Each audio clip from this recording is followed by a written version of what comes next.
Ido, Mario, Gracias, Héctor. Gracias por tu invitación. muchas gracias, Mario, porque bueno, sabemos que que tu agenda está muy apretada Sí, es como que y mi vida es mi vida y mi agenda, ¿no? Ya se están volviendo cosas diferentes con el tiempo. Es más, a veces digo, no quiero ver mi agenda, así vivo tranquilo. Pero no, la verdad que lo hago con toda felicidad, con toda pasión. Así que todas las actividades que hay en la agenda son conscientes. Las he elegido de manera consciente. muy bien, pues como saben los seguidores del canal, pues aquí intentamos enfocar cómo el desarrollo del individuo, ¿no? Porque bueno, hoy tenemos la gran suerte de contar como invitado con Mario Sabán, que es a día de hoy, pues podríamos decir, el mayor divulgador en habla hispana de la sabiduría, de la Kabbalah. Y bueno, es un fenómeno mediático, ¿no? A veces también en tus charlas o en alguna de tus clases también has comentado, ¿no? Esa a veces, bueno, incomodidad, podría decirse, de estar siempre, ¿no? Ahí un poco claro, resta pues de tu tiempo de estudio y, bueno, es ese esfuerzo, ese sacrificio, ¿no? Que haces también. A veces se podría decir tanta gente que hay como intentando ser influencer, ¿no? Y, bueno, más o menos puede o no puede, y tú te conviertes en una especie de influencer, de divulgador, casi sin quererlo, ¿no? Como no era tu pretensión posiblemente, ¿no? La verdad que has dado perfecto en la diana. Yo siempre soñé, bueno, soñé lo que soy, con lo cual mi sueño se ha cumplido. Así que no, soñé poder estudiar y dar clases, y ese era mi sueño. La verdad que lo alcancé rápidamente en el sentido de que hace más de 20 años, desde que en el 2002 yo llegué a Barcelona, ya me dediqué por completo a las investigaciones, al estudio, a mis libros, y ese fue siempre mi paraíso y mi mundo. A través de la escuela virtual y sobre todo luego de la pandemia, claro, todo ha cambiado y como tú dices, realmente los medios virtuales me han captado, digamos, me han como, mm, no restado tiempo, pero me han llevado a la divulgación, lo cual también me parece como una tarea importante, la divulgación, ¿no? Entonces, yo que soñaba ser un investigador cerrado en mi cueva de marfil, con pocos alumnos, tranquilo y contento, ahora estoy tranquilo, contento, pero con mucha exigencia en las redes. Por supuesto, el tema de las redes tiene como dos aspectos, ¿no? Un aspecto es, hay una tendencia a llevar la luz, a llevar una enseñanza determinada que uno quiere compartirla, y de eso también se trata. Y por el otro lado, como tú bien dices, es un esfuerzo personal de tiempo en las entrevistas. De hecho, este es el primer año que para el 2025 hemos tenido, bueno, he tenido que pasar muchísima cantidad de entrevistas que lamentablemente por realmente falta de tiempo no puedo dar, porque si no mi vida se volvería una serie de entrevistas una detrás de la otra. Entonces esto ya no me permitiría ni estar con mi familia, ni poder desarrollarme, ni poder ir al gimnasio, que a pesar de mi estado físico voy igual.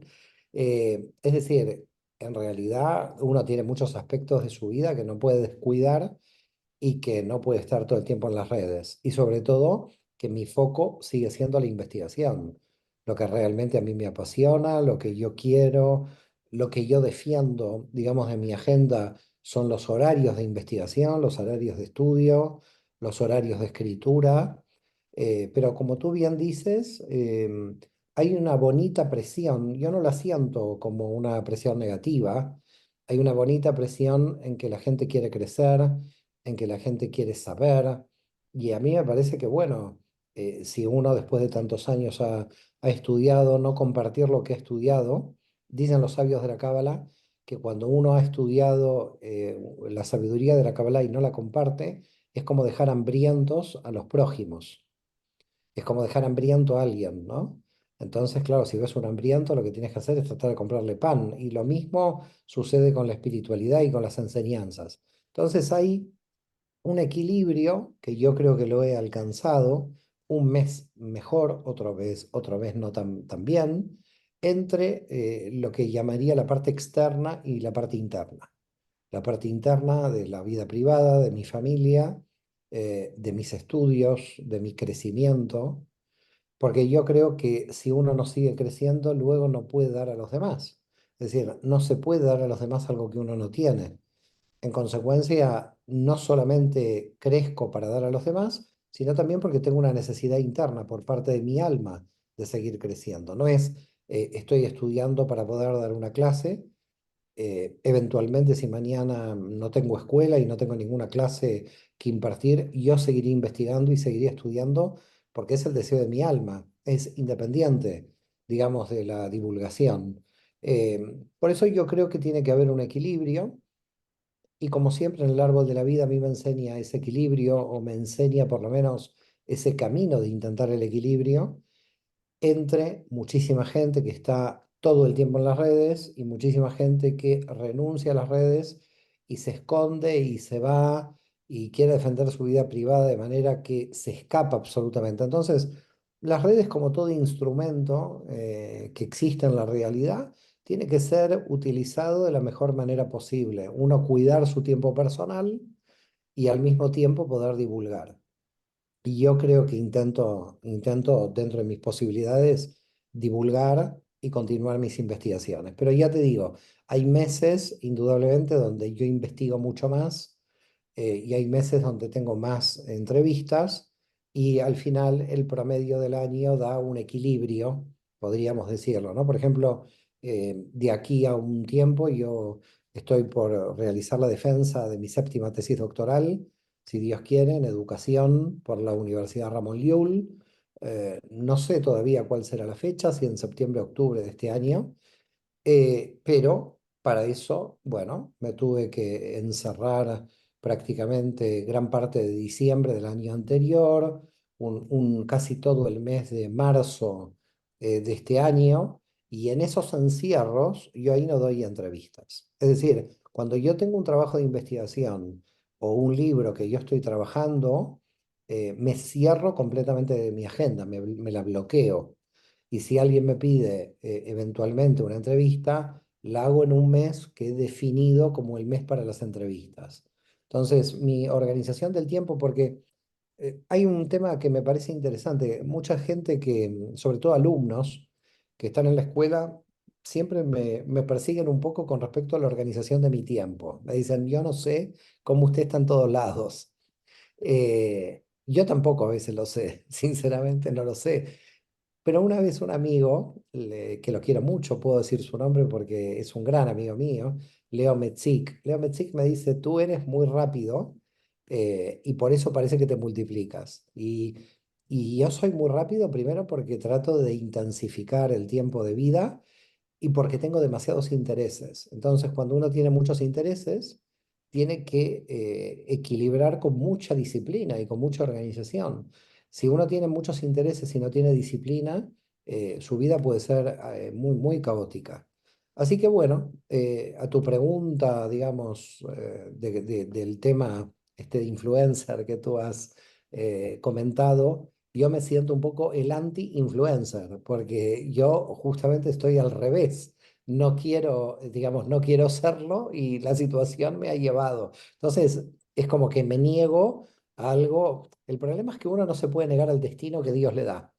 Este es un poco el problema, ¿no? Es decir, si este es tu destino, tendrás que caminar por ahí y tendrás que hacerlo lo mejor posible. Yo disfruto, sinceramente disfruto de todo, tanto de lo exterior como de lo interior. Cuando sufro un gran desgaste en términos del exterior, me refugio en mi interior. Y cuando ya mi interior está casi a explotar porque necesito difundir las investigaciones, entonces salgo de mi cáscara y difundo las investigaciones. Muy bien, qué interesante, Mario. Muchas, mucha información, como siempre, ¿no? Mucha tu capacidad comunicativa, ¿no? Aquí hay muchas ideas, una condensación también importante de lo que estás diciendo, ¿no? De cómo lo vives, ¿no? Este fenómeno que se va dando dentro fuera, cómo vas también con esa responsabilidad atendiendo a tu llamada del alma y a ir respondiendo a lo que el destino nos va presentando delante, ¿no? Y ese ejercicio de equilibrio que comentas, que bueno, me parece, pues bueno, ahí casi se podría hacer casi otro doctorado, ¿no? Con Por lo este. menos lo intento, por lo menos lo intento, ¿no? La vida son intentos, así que por lo menos lo intento. Y ahora que podemos así apreciar a Mario en el presente, ¿no? Cómo te desenvuelves con tus tareas y con tu desempeño tan importante que estás haciendo. ¿Qué te parece si hacemos un flashback, ¿no? Para ver este desarrollo biográfico? Como decíamos al principio, el enfoque aquí va, pues, intentamos que sea en la persona, ¿no? De una forma respetuosa e integral, ¿no? Poder apreciar esos rasgos, esos aspectos que hay en la individualidad que a veces ya se pueden apreciar a veces de una forma innata, ¿no? En un niño, en un adolescente, a veces, y cómo vamos un poco desengranando y cómo vamos despejando a veces preguntas, esas inquietudes también que a veces nos atosigan y no sabemos bien lo que nos está pidiendo. ¿Qué te parece si nos remontamos aquí a Buenos Aires, finales de los años 60, ¿no? Naces en el 66 Así es, así y es. Ya, el si siglo quieres. pasado, imagínate, ¿no? El siglo pasado, qué viejo que me encuentro diciendo que nací en el siglo pasado, pero así es. Nací en 1966, un 12 de febrero, así que soy acuariano, lo digo para los astrólogos que nos escuchan. Y la verdad que, bueno, mi infancia transcurrió muy, muy bien en una familia. Mi madre ya había nacido en Buenos Aires también. Pero mi padre no, mi padre nació en Turquía. Mi padre nació en Turquía, en Esmirna, descendiente de los judíos españoles que fueron expulsados de España en 1492. Entonces venía con una tradición muy arraigada de la cultura sefaradí, muy fuerte. Mi madre también pertenecía a la comunidad sefaradí. Yo nací en Acevedo 396, cuarto B, cuarto piso, departamento B. Bueno, en realidad no nací ahí, nací creo que se llamaba el Hospital Metropolitano, luego desapareció, que quedaba por la Bahía y Pueyrredón, me parece, en la capital. Y bueno, yo me desarrollé básicamente en el barrio de Villa Crespo. Villa Crespo siempre ha sido un barrio, todavía sigue siéndolo, un barrio muy, muy enraizado en la cultura judía, básicamente porque había dos grandes comunidades en Villa Crespo, la comunidad de judíos de Polonia y la comunidad de los judíos de Turquía. Cuando hablo de Polonia, era Polonia y Rusia, los judíos ashkenazim, que estaban en el mismo barrio, y también los judíos sefaradíes. Se dividían por calles, había calles donde había más preponderancia sefaradí, por ejemplo la calle Tames, la calle Serrano. Tames y Corrientes es donde estaba mi bisabuela materna, porque es curioso que la familia de mi madre estaba en Argentina desde 1890 aproximadamente. Es decir, que en realidad por parte de mi madre ya hacía dos o tres generaciones que estaban en Argentina, pero también ellos eran descendientes de judíos españoles y también de la ciudad de Esmirna, porque todos los judíos de la ciudad de Esmirna en Buenos Aires se concentraron, sobre todo, primero se concentraron en el centro de la ciudad, pero ya para mi época estaban concentrados en Villa Crespo y, y sobre todo en la comunidad de Camargo, donde estuvo ahí el legendario Rabino Ángel, que yo lo conocí cuando yo era pequeño y adolescente, y la propia comunidad de Camargo creó la escuela Ben Gabirol, como el nombre del filósofo, el filósofo de Málaga, que nació en Málaga, Malagueño, como yo, sí. el malagueño, que tiene una historia interesante porque fue el creador de un robot, de una robotiza, ¿no? Ahora que Elon Musk está con estas robotizas, la primera robotiza fue malagueña de Vengavirol. Yo fui a la escuela Vengavirol, así se llamaba la escuela, relacionada con la comunidad sefaradí. Ya te digo, estaba ahí el rabino Ángel.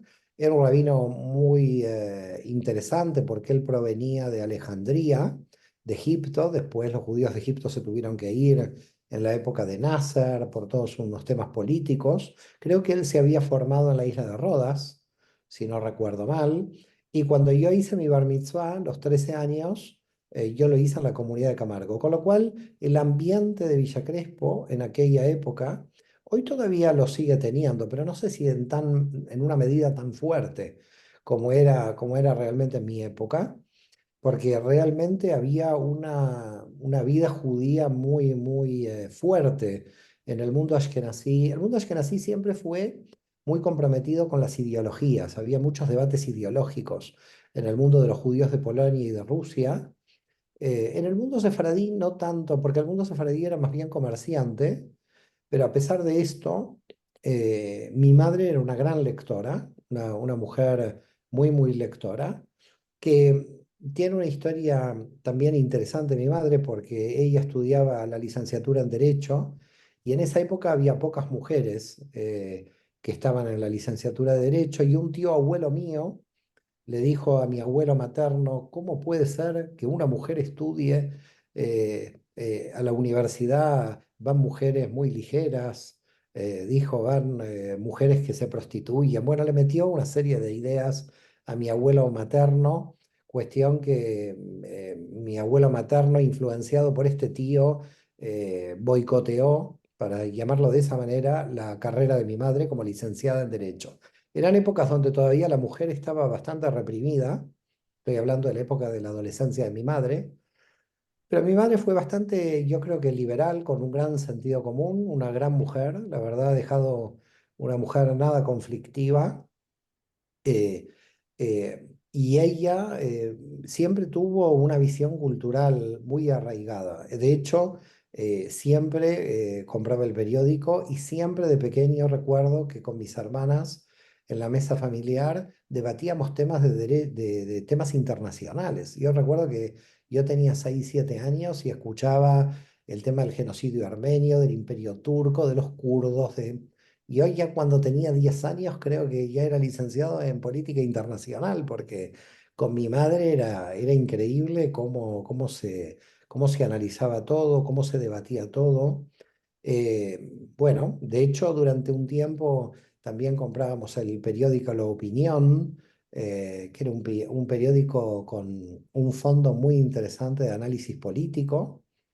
eh, y durante años yo los juntaba cada uno de los periódicos en mi casa porque los releía. Así que bueno, fue una familia con un gran ambiente cultural, por el lado de mi madre. Y por el lado de mi padre también era una persona que también leía, pero sobre todo que era muy curioso, y entonces siempre hacía preguntas en la mesa familiar.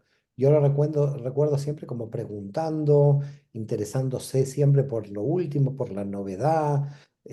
Siempre era qué novedad, cómo había avanzado la tecnología, entonces siempre venía con una nueva. Entonces imagínate, del lado de mi madre, eh, leyendo a los 7 8 años temas de política internacional y debatiendo en casa, y por el lado de mi padre, todo el tema tecnológico y el tema económico, y entonces con mi padre era aprender economía a muchísima velocidad. Y mis nociones de economía claramente vienen por parte de mi padre, que fue un hombre que siempre le interesó la economía, y por parte de las crisis económicas permanentes de la Argentina, que hacían que todo pequeño argentino sea un ministro de Economía prácticamente cuando nace, ¿no? Porque todo argentino tiene unas nociones de economía que cualquier ministro de Economía a nivel mundial querría tener. Y en ese ambiente me fui desarrollando.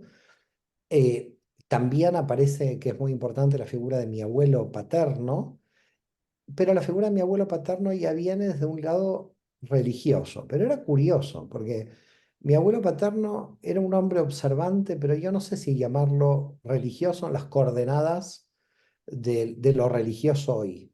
Era una persona bastante especial, porque era una persona intelectual, siempre le gustó estudiar. De hecho, en Turquía tuvo que abandonar sus estudios a los 12 13 años cuando quedó huérfano, y tuvo que mantener a sus hermanas, pero siempre estuvo muy en contacto con toda la tradición como un gran lector, que se fue volviendo una persona muy, muy sabia a partir del tiempo. A mí me influyó sobremanera, pero es curioso porque Y tengo también una gran impronta del de Meir Saban, del padre de mi padre, porque era una persona muy intelectual, observante, pero muy liberal. Es decir, él observaba, pero no obligaba a observar a los demás.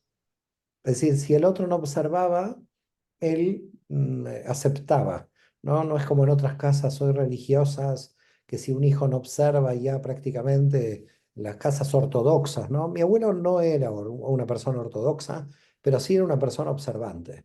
Y sobre todo en la tradición judía española, porque la tradición judía española para mí tiene una originalidad que no tiene la tradición judía de Europa Oriental, del mundo ashkenazí. En el mundo ashkenazí estaban los laicos liberales o la gente de la Reforma en Alemania y por el otro lado los muy ortodoxos. Y en el mundo de Turquía, en el mundo del Imperio Otomano, las personas iban por una vía media. No había gente como fanáticamente ortodoxa, ni había personas que abandonaran la comunidad de manera laica.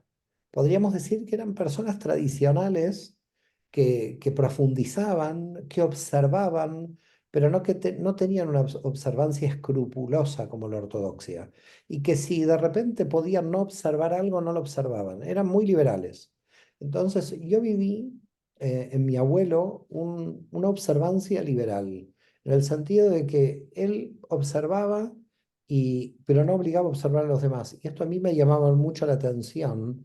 Y yo he heredado esta visión, yo diría liberal, en el sentido filosófico del término, de la realidad, de un alma que él observaba, que se trabajaba en su interior, pero que no obligaba a la observancia de los demás. A mí me llama mucho la atención cómo todavía los religiosos siguen imponiendo tanto a sus familias como a sus comunidades una observancia a veces que no tiene ningún sentido o que si tiene un sentido ya el solo hecho de la obligación realmente a mí me revela con B alta, porque me parece que toda alma tiene su camino y no se le puede imponer. Y por eso yo viví como una especie de modelo muy dulce por parte de mi abuela, así que por el lado de mi otro abuelo, de Isaac Junio, del padre de mi madre, ahí heredó muchísima devoción por el trabajo, muchísima devoción por el trabajo. Era un hombre muy, muy trabajador. Y cuando era pequeño yo muchas veces pensaba, y siempre la pregunta era, y ya de pequeño yo tenía esta pregunta, ¿cómo poder beneficiarme con las virtudes de cada una de las personas que me rodeaban? Siempre decía, ¿no?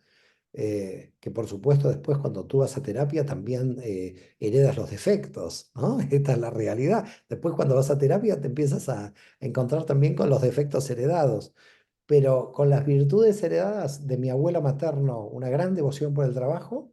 La verdad que no quiero ser, digamos, egoico, pero la verdad que soy muy trabajador. Esa es la verdad. A mí me gusta el trabajo, me gusta trabajar, me gusta crecer, me gusta, bueno, empeñarme en lo que hago. Eso lo heredé de mi abuelo materno, de Isaac Cunha. De mi abuelo paterno, esa observancia liberal, para llamarlo de alguna manera, y de mis padres, indudablemente, un ambiente intelectual muy, muy desarrollado, ¿no? Una gran cuestión con el tema intelectual. Por lo tanto, mi infancia se desarrolló de ese modo, muy feliz. Bueno, imagínate en una familia judía española, siendo el primer nieto varón del lado de mi madre y el primer nieto que tenía el apellido del lado de mi padre, entonces era como que tenía una posición privilegiada. Y mis hermanas ¿Qué siempre... número, perdona Mario, qué número eres de entre los hermanos? Soy el uno, Ah, el mayor. primogénito, Muy el bien. Ah, primogénito. Así que bueno, la verdad que una infancia muy feliz. ujú, muy bien.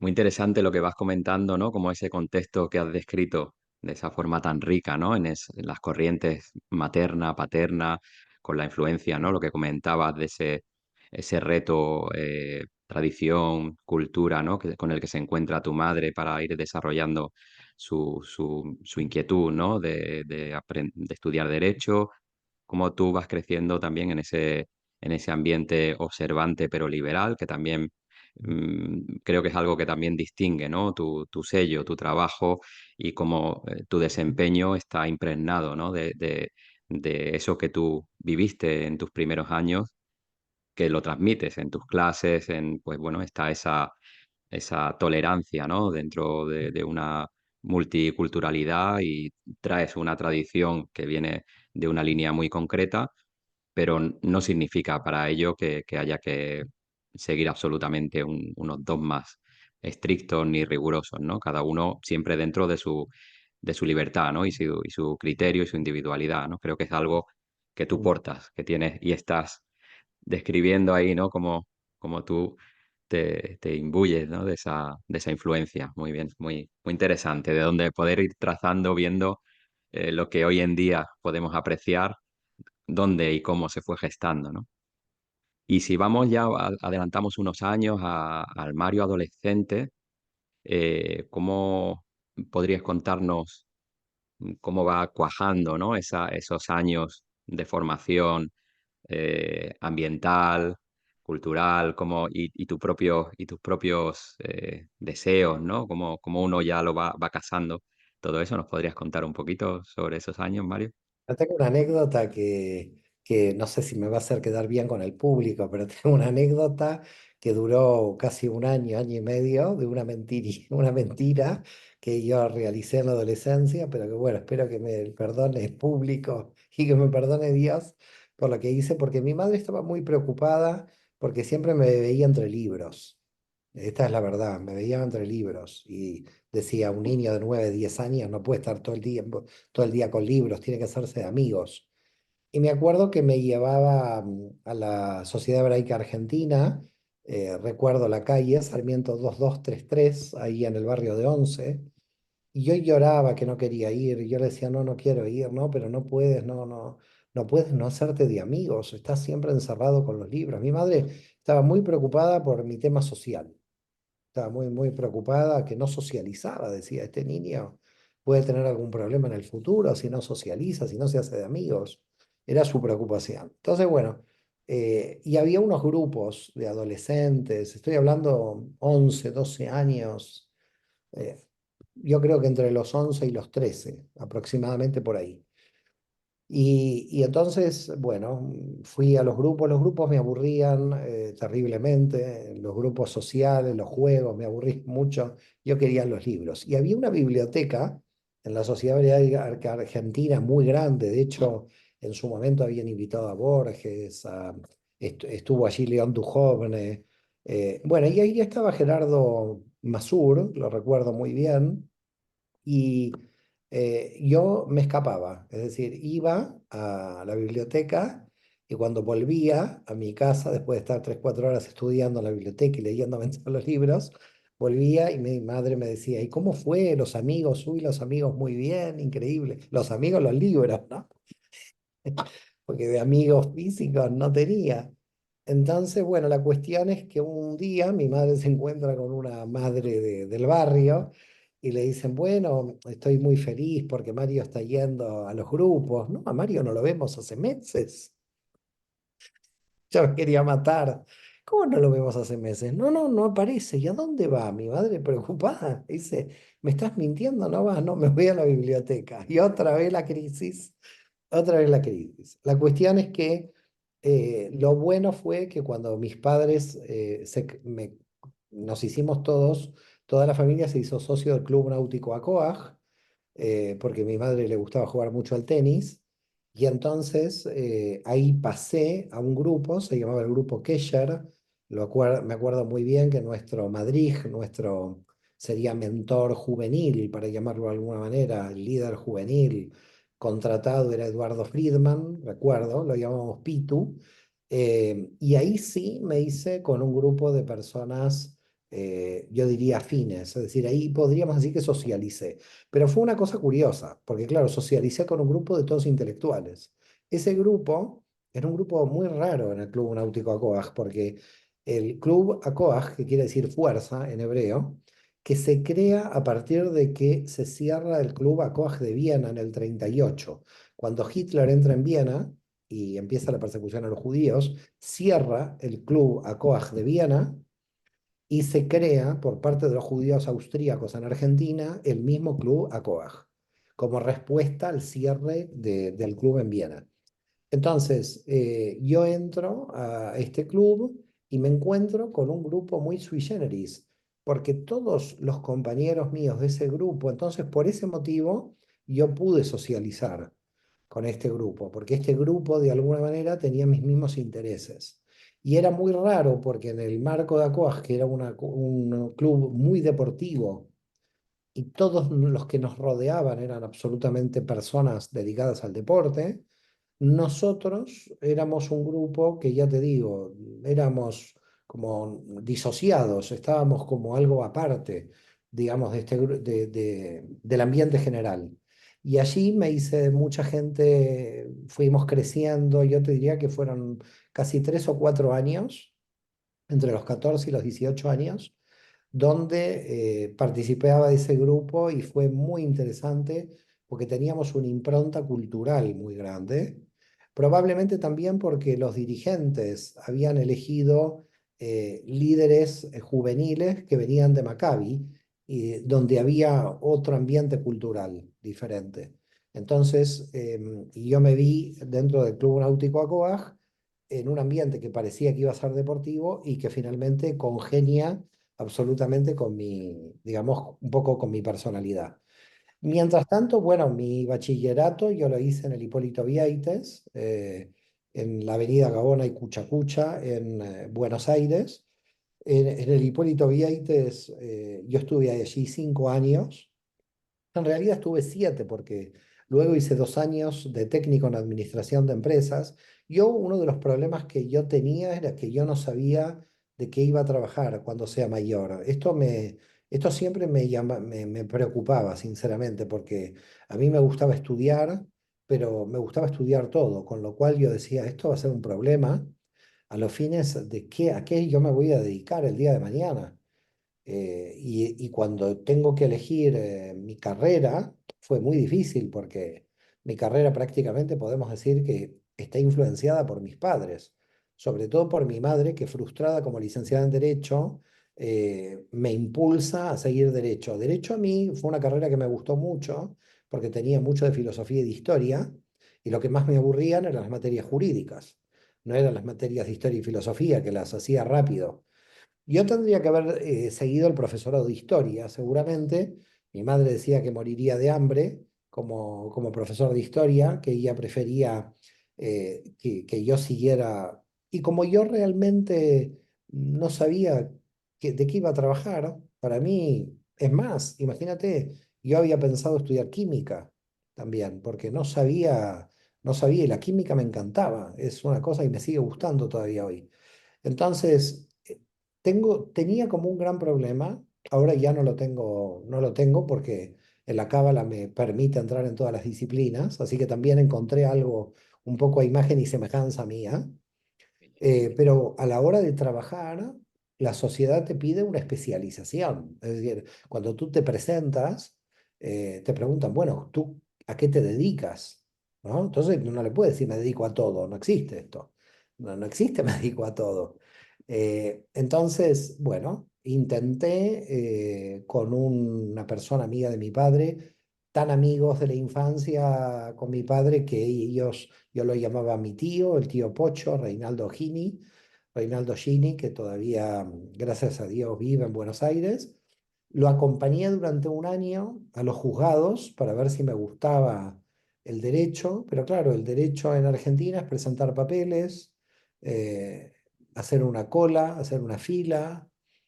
Me aburrí mucho, la verdad me aburrí. Administrativo, ¿no? ¿Cómo? Muy administrativo, por lo que comento. Totalmente administrativo, no, no, un aburrimiento, por lo menos para mí, hay gente que me imagino que debe ser su gran pasión, ¿no?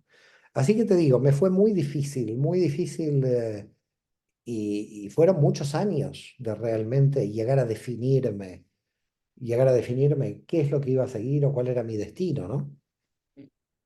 Muy bien, qué interesante porque, bueno, me están mostrando aquí, ahora todos vemos al Mario Sabán del presente, ¿no? Con un proyecto que fluye, bueno, que tiene cada día más personas, ¿no? Interesados y aprendiendo, pero aquí estamos viendo, ¿no? Como ser humano, pues tienes tus dificultades, tienes cómo vas buscando, ¿no? Y probando y cómo, eso, ¿no? Si nos remontamos pues esos 30 años atrás y vemos lo que nos estás contando, ¿no? Esa dificultad, bueno, pruebo un camino y ahí estoy y me interesa todo.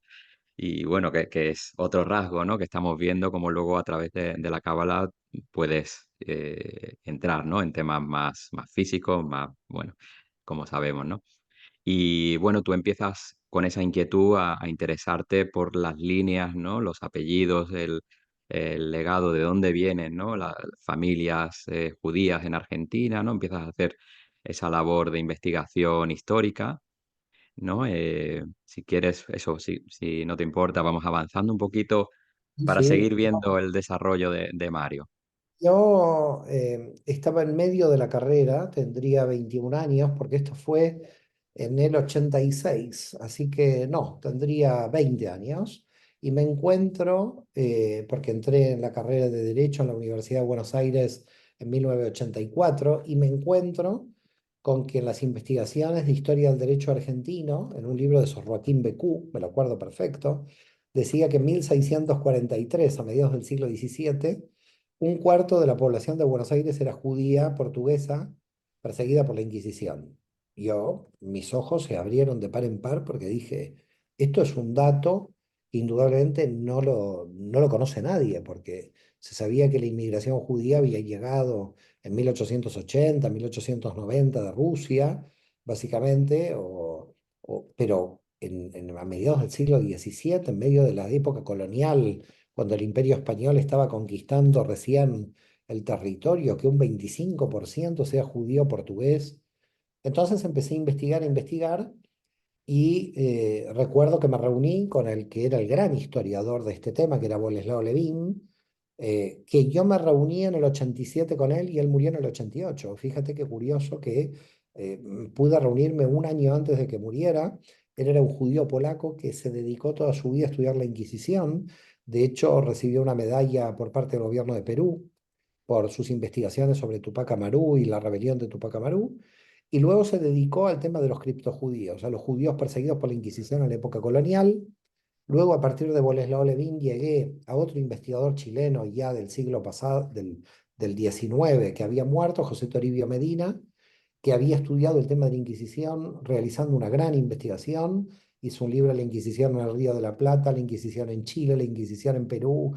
Fue el verdadero investigador, podríamos decir que el primero que destapó esto, y llegó un punto en mis investigaciones que yo, bueno, lo único que hacía un poco era repetir lo que estos investigadores habían realizado. Y misteriosamente a mediados del siglo XVII o fines del siglo XVII, todos estos portugueses sospechosos de ser judíos habían desaparecido del mapa. Era como que se habían difuminado. Y me parecía algo como curioso, con quién se había casado esta gente, quiénes eran sus descendientes, y yo no sabía quién en Argentina trabajaba la genealogía. Entonces, estoy en la Universidad de Buenos Aires, recuerdo que ahí estaba el doctor Eduardo Martiré, y entonces yo me comunico con Eduardo Martiré y le digo, ¿quiénes son los que trabajan la genealogía? Y me entero de que hay un Instituto Argentino de Ciencias Genealógicas. Y entonces, bueno, pregunto, ¿dónde está el Instituto de Ciencias Genealógicas? Y me dicen en el Círculo Militar. En el Círculo Militar está el Instituto de Ciencias Genealógicas, donde los participantes del Instituto de Genealogía eran personas que venían de las familias más antiguas de Argentina, que hacían sus genealogías.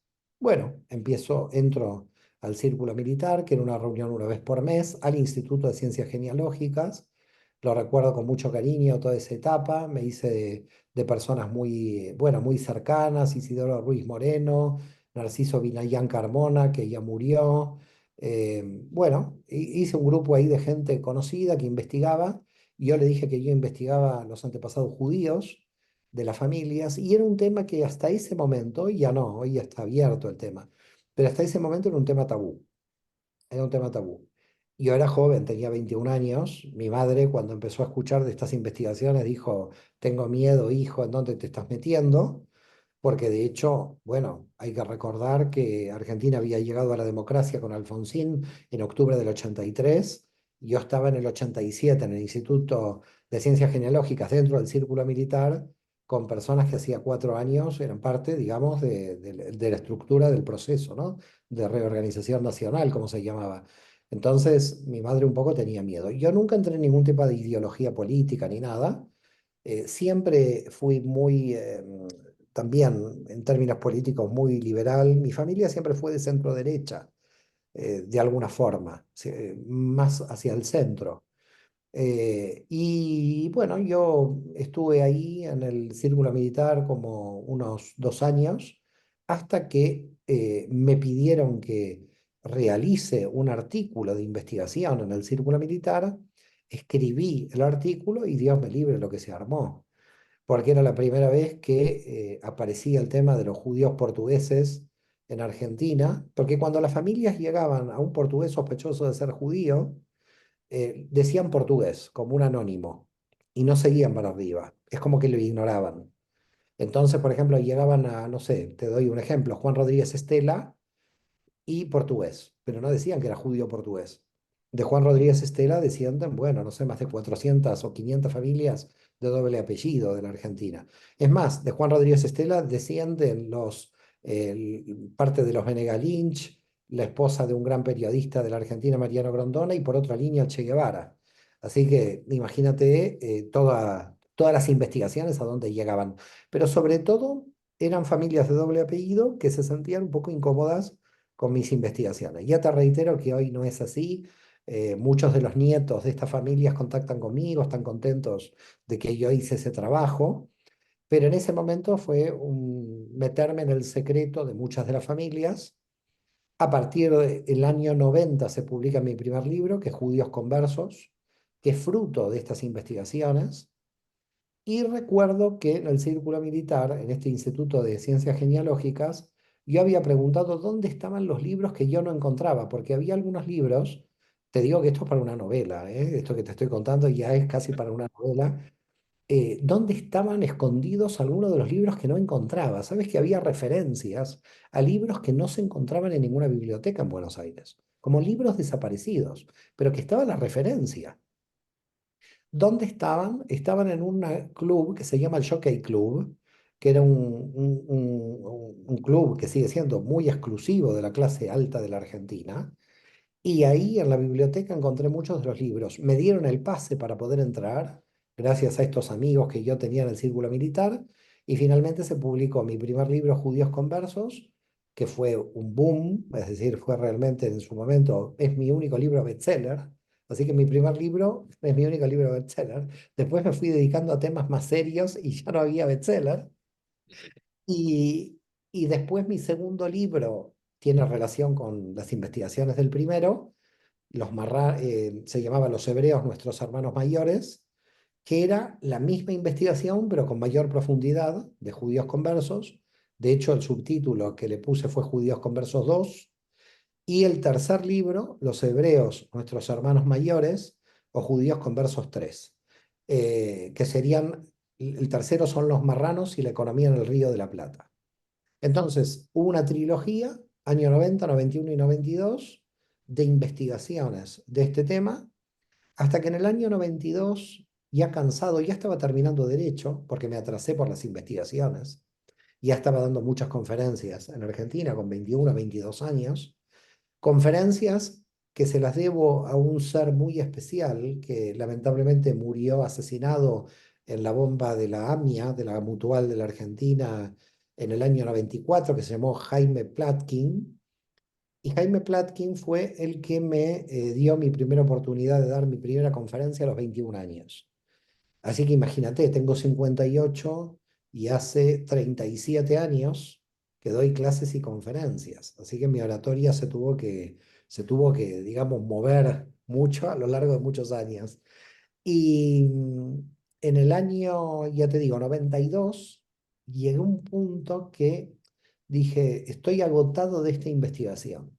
¿Por qué motivo? Porque seguir encontrando antepasados judíos a las familias católicas es como que no tiene ningún sentido porque muchísimas familias, sobre todo de España y Portugal, tienen antepasados judíos. La gran mayoría. Hasta la reina Isabel y el rey Fernando de Aragón tenían antepasados judíos.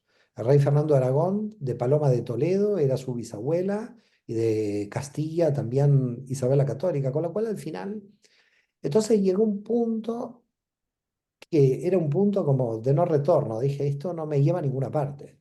Esto me lleva a solamente investigar antepasados judíos de familias. Y entonces yo decía, bueno, pero aquí hay un punto, aquí hay un punto que es, todo el cristianismo está basado en el pensamiento de un judío que es Jesús.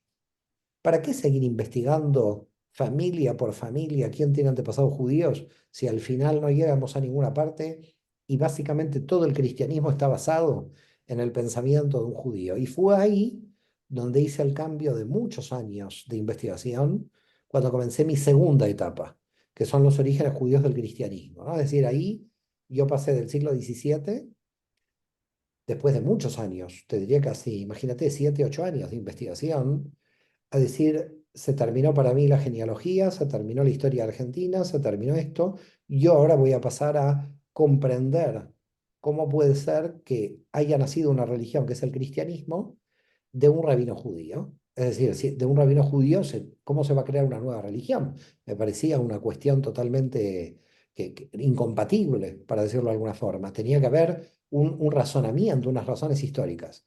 Y esto me llevó, bueno, muchísimos años de investigación, porque entré en una segunda fase, en una segunda etapa, en otra época de mi investigación, ¿no?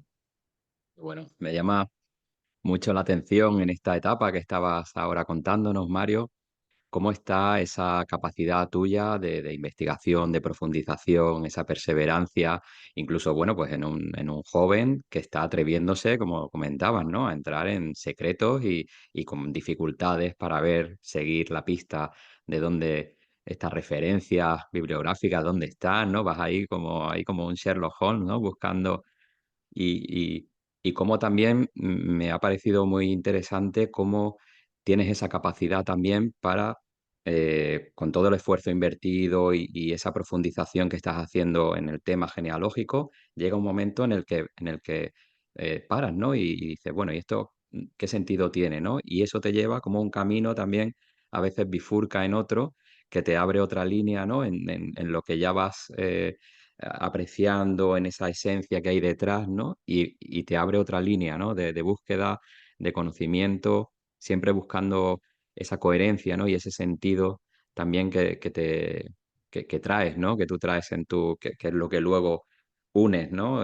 Conocimiento aquí y allá y esa capacidad de oratoria que dices, pues que has desarrollado en tantos años, ¿no? Al final vamos viendo aquí cómo podemos, ya se pueden ver, ¿no? Hay cualidades tuyas que vas forjando con mucho esfuerzo, saltándote ciertas barreras también sociales, ¿no? Y bueno, tú con tu objetivo ahí, perseverando.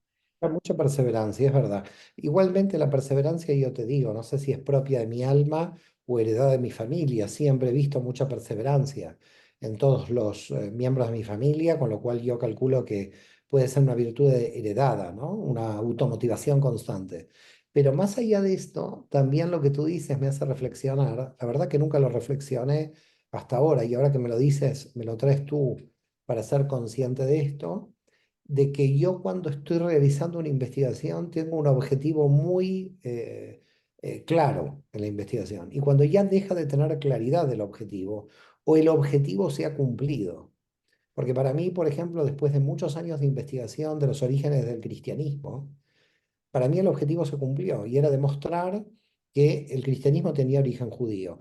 Lo que sucedió, digamos, lo que sucedió siempre es que estas investigaciones nunca quedaron en el marco teórico. Es decir, lo que siempre yo vi en mi propia biografía intelectual y lo que veo es que todas las investigaciones que aparentemente eran teóricas tuvieron luego un impacto. Por ejemplo, hay una vuelta mundial de muchísima cantidad de cristianos a nivel mundial a sus raíces judías.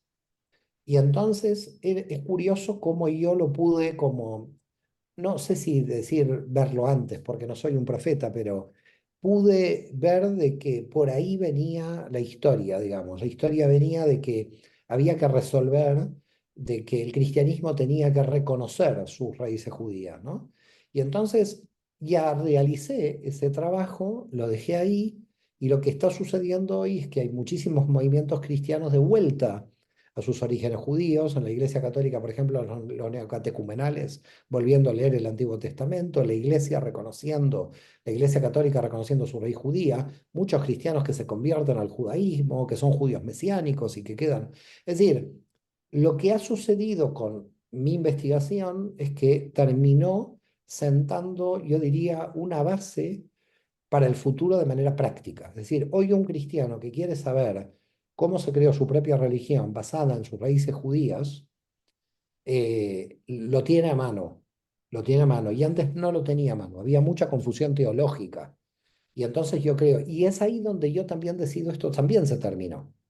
Es decir, también esa etapa se terminó.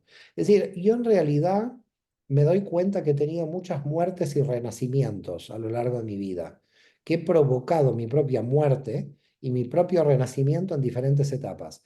Y que en el fondo, todas las etapas, y me lo has puesto, te reitero, gracias por tu intervención, porque con lo que has dicho me lo has puesto en conciencia, en el sentido de esto qué utilidad tiene, hacia dónde va esto. Y por eso a mí me parece que ya con la espiritualidad de la Cábala puedo encontrar subtemas dentro, pero queda claro que tenemos que hacer la corrección de la humanidad ahora. Es decir, que ahora vamos, yo entro en esa última etapa biográfica mía, que para mí va a ser hasta la muerte, difícilmente ya cambie, porque hay tanto trabajo para corregir a la humanidad y a uno mismo, que lo veo novedosos, que se van abriendo las investigaciones, que son por donde uno tiene que entrar en esos aspectos novedosos a poder extraer información. Y creo que es todavía lo que nos falta como humanidad. Es decir, como humanidad nos falta reconocer campos de investigación que todavía no están abiertos. Y no lo digo a nivel de tecnología y de información, lo digo a nivel de nosotros hacer ese proceso de fisura dentro de la realidad para ver. Yo, por ejemplo, dentro de la Kabbalah y en la escuela me doy cuenta de que hacemos esos procesos de unión, por ejemplo, con disciplinas diversas dentro de la escuela. ¿Por qué? Porque vamos buscando dónde están las fisuras comunes a diferentes disciplinas en relación con la Cábala. Ahora, yo pienso que tendríamos que entrar en una etapa que yo la llamaría de agujerear más la realidad por parte de todos, una etapa de mucha más responsabilidad con el tiempo que disponemos nosotros. Es decir, es la primera vez en la historia donde tenemos muchísima cantidad de energía disponible, muchísimo tiempo disponible, y es la primera vez que no sabemos qué hacer con tanto tiempo disponible. Y entonces yo creo que es muy peligrosa y por otra parte una gran oportunidad de la humanidad tener tanta cantidad de personas al servicio de la construcción de un mundo mejor, pero al mismo tiempo con el peligro de desequilibrar el mundo también, ¿no? Desequilibrar la humanidad. Entonces estamos, por eso yo digo, en un momento clave, pero yo soy optimista y creo que tenemos mucho trabajo para hacer y muy interesante lo que se va a descubrir en los próximos años, porque se van a, para mí, descubrir áreas, ya te digo, que van a hacer una convergencia de espiritualidad y ciencia o espiritualidad y tecnología. La tecnología y la espiritualidad van a tener que ir de la mano porque la espiritualidad ya hace muchos siglos que ve energías invisibles que hoy la ciencia avanza en comprobarlas. Entonces, para mí va a haber una sinergia, porque en el fondo es lo mismo, están mirando a la misma realidad.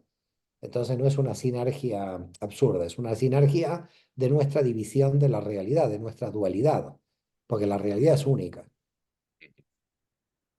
Sí, bueno, totalmente de acuerdo con lo que estás comentando ahora, Mario, también cómo nos vamos acercando en tanto avance tecnológico, ¿no? Que empiezan a darse unos conflictos morales, ¿no?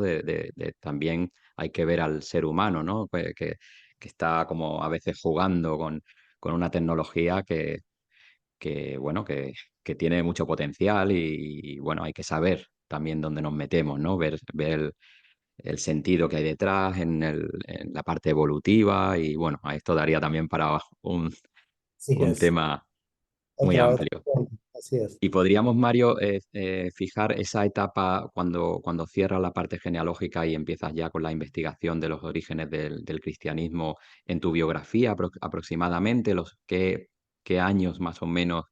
Es, eh, a ver, yo mi primer libro de los orígenes del cristianismo, que es Raíces Judías del Cristianismo, empieza en el 94. Y a partir del 95 yo había tomado la decisión de dejar durante unos años la investigación porque quería probar, digamos, en el mundo económico. De hecho, estuve en una cooperativa de crédito durante muchos años y bueno, sentía que no resonaba, que no me daba nada. Fue también muy interesante porque es como que seguía dentro de esa confusión de no saber qué es lo que voy a hacer.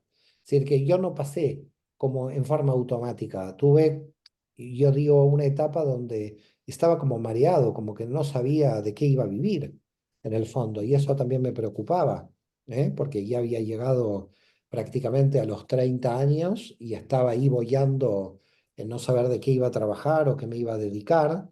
Entonces estuve unos 5 años en una cooperativa de crédito que aprendí muchísimo, aprendí muchísimo. De hecho, conocí mucho todo el tema de la economía y todo cómo se mueve, pero era un poco la materia por la materia en sí misma y me había agotado. Dije, Dios mío, dar la vida por esto, dar la vida para juntar materia me parece algo terrorífico. No, sentía que este no era el camino. Me agoté como rápidamente. A los 4 años ya estaba agotado. También se dio al mismo tiempo en el 2000 la gran crisis económica de la Argentina, al mismo tiempo. Y entonces yo dije, no me siento a gusto en las condiciones que tiene la Argentina a nivel económico y a nivel político, no me dan la tranquilidad para poder realizar la investigación que yo quiero hacer. Y entonces tomé la decisión, bueno, tomamos la decisión con quien era mi señora en ese momento, de irnos a Barcelona y en el año 2002 llegamos a Barcelona y ya era una decisión firme al cambiar, digamos, de Buenos Aires a Barcelona, era una decisión firme mía de dedicarme absolutamente a la investigación. Ya no tenía dudas de que mi camino era la investigación. Y fíjate, ¿no? Cuando llego a decir, no tengo dudas que mi camino es la investigación, tengo 36 años. Entonces, a mucha gente joven que tiene 25, 30 y que se acerca a mí y me dice, bueno, ¿usted cómo lo ha hecho? Y yo dije, mire, yo hasta los 36 prácticamente seguía dudando de cuál era mi camino. Es decir, que yo te diría que mi camino lo hago ya de adulto, de mayor. Yo, no- yo no encuentro mi camino a los 20 ni a los 25, ¿eh? Lo encuentro tarde, lo encuentro grande, lo encuentro ya mayor, cambiando de país. Y cuando alguien me dice, bueno, yo no sé si tengo ganas de hacer una licenciatura, un doctorado, porque tengo 40 años y tengo dos niños, bueno, yo no quiero ser autorreferencial, pero mi primera defensa de mi tesis doctoral fue en el 2008 y tenía 42 años. Entonces, yo muchas veces digo, a ver, cuando alguien se acerca y tiene 25 y tiene 30 y viene y ya viene como frustrado, porque ya me dice, no sé si comenzar una licenciatura, y yo me agarro la cabeza. Porque ya te digo, mi primer doctorado fue entre los 38, entre los 37, 38 y 42 años, con lo cual yo me quedó claro. Ahora, cuando lo tuve claro, puse toda la energía ahí. Es decir, cuando lo tuve claro, no perdí un segundo de mi tiempo porque sabía cuál era el camino. Entonces, ahí puse toda la energía. Años hermosísimos hasta el 2019. Luego, por supuesto, todos los años son hermosos, pero después del 2019, con mi llegada, digamos, a las redes, con más fuerza, porque yo prácticamente hasta el 2018-19 no tenía casi ningún tipo de relación con las redes. Estaba en mis investigaciones, en mis estudios, que muchas veces tengo gran nostalgia. Te soy sincero de volver a encerrarme otra vez y decir, hoy Dios mío, cómo ha cambiado todo. Tengo nostalgia a esos días de 8 9 horas estudiando sin que te conozca nadie, Es, era una época muy bonita, muy bonita. La época del anonimato y la época del estudio. Yo muchas veces a la gente joven que quiere ser influencer o que quiere que la conozca todo el mundo, yo le digo, mire, ¿sabe qué? Disfrute el anonimato, disfrute que no lo conozca nadie y disfrute estudiar. Porque después, el día que le conozcan y el día que su anonimato termine, no va a poder dedicarse a lo que se tiene que dedicar. Pero bueno, para ello tiene que haber una cuestión de profundidad, tiene que haber mucha vida interior y mucha lectura para poder llegar a este punto. Si tú solamente quieres vida exterior, difícilmente añores la vida interior, ¿no? Entonces, fueron años muy hermosos, donde sigo yo encadenando unos proyectos con otros, pero bueno, el tiempo disponible que tenía en esa época del anonimato, como yo la llamo, era fantástico, realmente era fantástico. Era, yo decía, Dios mío, que... Y después empecé a valorar ese tiempo y dije, menos mal que lo he valorado. Y yo muchas veces digo que la gente valore su tiempo porque después falta tiempo. Es decir, no sé por qué motivo luego falta tiempo, pero entonces que la gente valore el tiempo que tiene, porque el tiempo que tiene no vuelve más. El tiempo es un tema que a mí me llama la atención. De hecho, en algún momento tenía como una fantasía de escribir sobre la idea del tiempo. No de la administración del tiempo, solamente a nivel de eficacia, sino del tiempo como lo único que tenemos en esta realidad espacio-temporal, como una cuestión muy valiosa, porque el tiempo indudablemente es un cliché, ¿no? Es un cliché de que el tiempo es más importante que el dinero, pero a veces se pierde esta idea, a veces se pierde esta idea. Y yo creo que no sé si llegamos a valorar el tiempo disponible. Cuánta sabiduría, Mario, en tus palabras, cómo transmites y cómo están ahí, ¿no? En tus palabras tu experiencia vital y cómo de una forma generosa también nos dejas tus conclusiones, tus reflexiones también para la gente que pueda venir detrás o gente que pueda estar en cierta edad pues con sus dudas y como hemos visto aquí en, como comenta, ¿no? Hasta los 36 años, ya cuando lo tienes claro, como te enfocas ya al 100%, ¿no? Y bueno, por ser también respetuosos con el tiempo que nos asignamos para este encuentro, esta charla, Mario, me está encantando como con tu humildad característica, tu forma tan llana, ¿no? De transmitir en esta ocasión. Has accedido a esta parte, este enfoque biográfico, que sé que a veces, pues bueno, no es muy cómodo a veces centrar toda una charla como en el núcleo de la persona cuando también estás habituado, ¿no? A, pues a comentar y a transmitir tus grandes conocimientos, el resultado de tu trabajo, ¿no? En las clases, en las charlas, bueno, que hay un cuerpo ahí inmenso de sabiduría que cualquiera puede tener acceso hoy en día, ¿no? Bueno, a la escuela, que ahora para ir cerrando te haría una pregunta sobre la escuela, porque de repente ahora con lo que comentas, ¿no? 2019 y bueno, el 20 con lo que sabemos, ¿no? De ese gran fenómeno que nos sucedió para estar más conectados a nivel virtual también, ¿no? ¿Cómo dirías que la escuela eh, tiene esas cualidades, ¿no?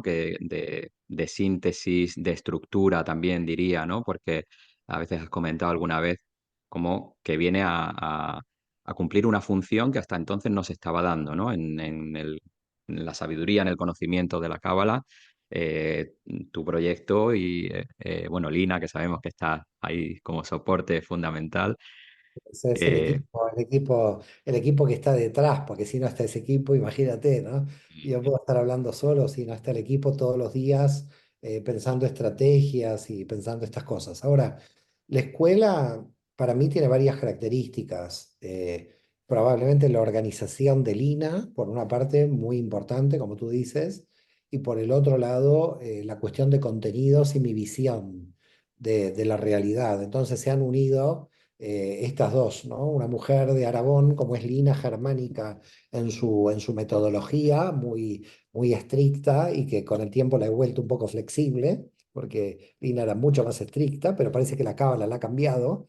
Y yo, que era muy flexible, me he vuelto más estricto, con lo cual creo que cada uno hemos trabajado muy bien. Pero la escuela tiene muchas características que son muy, muy interesantes. La primera para mí es, como tú bien dices, la estructura de los estudios troncales, eh, árbol de la vida, diplomado y maestría, que ahora nosotros estamos evaluando de árbol de la vida las maratones que hemos hecho sobre el árbol de la vida como complemento y luego diplomado y maestría, es decir, árbol de la vida y tutorías un año, diplomado 2 y maestría 2. Y esto es troncal, es decir, ahí es donde yo imparto las clases directamente con todos los, podríamos decir, las enseñanzas de profundidad de la cábala directamente.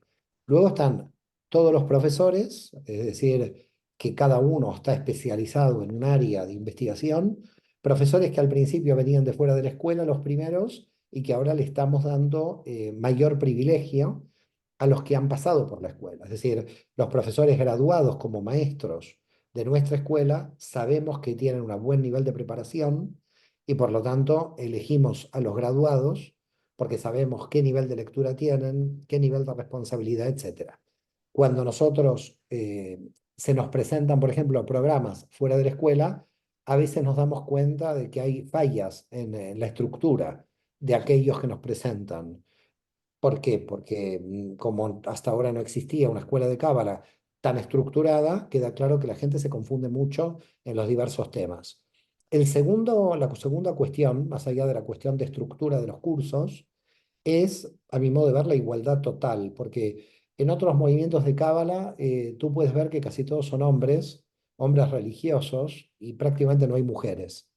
Y yo nunca he tenido ni feminismo, ni machismo, ni ningún ismo, sino que cuando veo que alguien realmente está capacitado, para mí tiene que ser un maestro de cábala. Y hay muchas mujeres. Pero no lo digo en el sentido de la ideología de izquierda que tiene que haber cupo de mujeres, no voy por ahí. Entiendo de que el preparado en cábala, sea hombre, sea mujer, tenga tendencia heterosexual, homosexual o la que quiera, puede dar la cábala. Para mí, el alma es totalmente libre y si está preparada, la persona puede dar. Esto no se da en otros grupos de la cábala que son mucho más restrictivos y que en general tú ves solamente hombres o solamente hombres ortodoxos. Esto, a mi modo de ver, es una falla que todavía tiene la Kabbalah. Luego, la amplitud universal, en el sentido de que no es un tema exclusivo para el mundo judío, aunque la Cábala se desarrolló dentro del mundo judío y nadie lo puede negar. La Cábala es judía. Lo que pasa es que es un judaísmo universal y por lo tanto todas las personas tienen el derecho a poder tener este método y desarrollarse a nivel universal. Así que la escuela yo te diría que es universal, es para todas aquellas personas que quieran elevar su nivel de conciencia, tiene un programa muy estructurado y eso hace que la persona se pueda ordenar dentro de la escuela y tenemos, ya te digo, maestros, maestras de todas las tendencias, desde los más liberales hasta gente que pertenece a ambientes más ortodoxos pero que sabe que en la escuela no discriminamos absolutamente a nadie, porque yo soy el primero que no me gusta discriminar absolutamente a nadie. Creo que la discriminación es contraria a la espiritualidad. Es decir, hablar por un lado de espiritualidad y luego discriminar a las mujeres o discriminar a los no judíos, indudablemente, y a eso no es espiritualidad. Espiritualidad es que toda alma tenga relación con la unidad, porque todos somos uno. Entonces me parece que hay un camino evolutivo de la Cábala que es un tipo de judaísmo universal, es decir, un judaísmo abierto a todo. De alguna manera las mismas coordenadas con las que nació el cristianismo en el siglo I, que fue un grupo de judíos que hizo que el judaísmo se volviera universal. Siempre en el judaísmo hay una tensión entre la nación y lo universal. Y me parece que igual en todas las naciones hay esta tensión. Cada nación contribuye a lo universal y al mismo tiempo mantiene su identidad nacional. Creo que una no es contraria a la otra. Creo que una persona de una nación se siente bien aportando a su nación, es decir, Bach no aporta solamente a la cultura alemana, ha aportado a la música universal.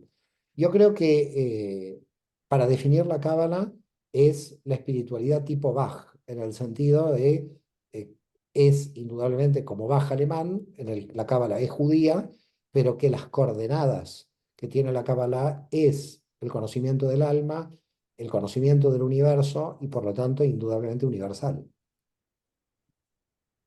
Y de nuevo aparece por aquí esa tolerancia, ¿no? Que Mario niño ya pudo experimentar en su ambiente, ¿no? A la hora de formar la escuela, como dices, es plural, cada individuo con su background, con su contexto, con sus iniciativas y tiene cabida, ¿no? Todo ello y pues Mario, agradecerte muchísimo, muchísimo esa, como hoy nos has mostrado, ¿no? Al Mario ser humano con sus inquietudes, con sus dificultades en algunos momentos de la vida, ¿no? Para ir definiendo ese camino e ir casando lo que el alma tiene ahí, su propósito, con lo que uno va desempeñando.